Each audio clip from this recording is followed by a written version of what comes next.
विपत्ति के समय काम आने वाले धन की रक्षा करें, धन से स्त्री की रक्षा करें और अपनी रक्षा धन और स्त्री से सदा करें।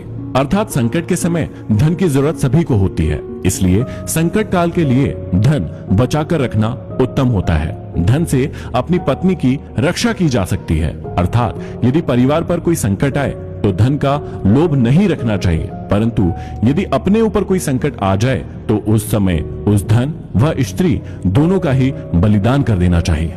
आगे श्री चाणक्य कहते हैं कि आपत्ति से बचने के लिए धन की रक्षा करें, क्योंकि पता नहीं कब आपदा आ जाए और लक्ष्मी तो चंचल है। संचय किया गया धन कभी भी नष्ट हो सकता है। श्री चाणक्य कहते हैं कि जिस देश में सम्मान नहीं, आजीविका के साधन नहीं, बंधु बांधव अर्थात परिवार नहीं और विद्या प्राप्त करने के साधन नहीं, वहां हमें कभी भी नहीं रहना चाहिए। अगले श्लोक में श्री चाणक्य कहते हैं कि जहां धनी, वैदिक ब्राह्मण, राजा, नदी और वैद्य ये 5 ना हो, वहां एक दिन से भी ज्यादा नहीं रहना चाहिए। भावार्थ यह है कि जिस जगह पर इन 5 का अभाव हो, वहां मनुष्य को एक दिन भी ठहरना उत्तम नहीं होगा। जहां धनी व्यक्ति होंगे वहां व्यापार अच्छा होगा, जहां व्यापार अच्छा होगा तो वहां आजीविका के साधन भी अच्छे होंगे। जहां श्रुतियों अर्थात वेदों के ज्ञाता ब्राह्मण होंगे, वहां मनुष्य जीवन के धार्मिक तथा ज्ञान के क्षेत्र में भी विस्तृत रूप से फैले हुए होंगे।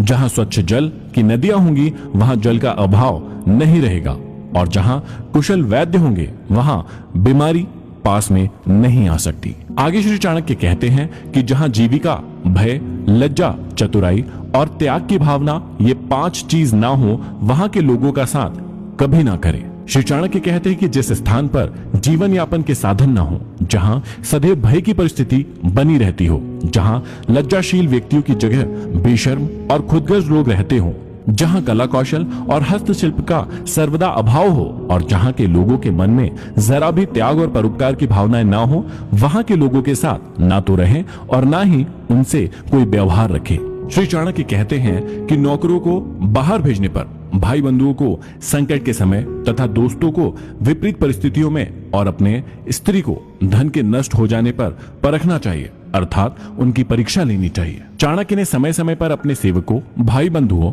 मित्रों और अपनी स्त्री की परीक्षा लेने की बात कही है। समय आने पर ये लोग आपका किस प्रकार साथ देते हैं या देंगे, इसकी जांच उनके कार्यों से ही होती है। वास्तव में संसार में मनुष्य का संपर्क अपने सेवकों, मित्रों और अपने निकट रहने वाली अपनी पत्नी से होता है। यदि ये लोग छल करने लगे तो जीवन दुभर हो जाता है।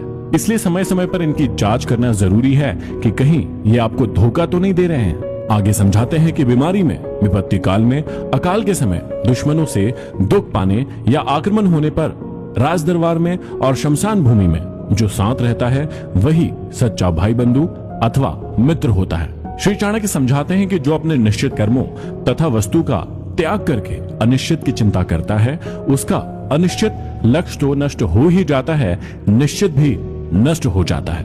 किसी ने सही कहा है, आदि को छोड़ सारी को धावे, आधी मिले न पूरी पावे।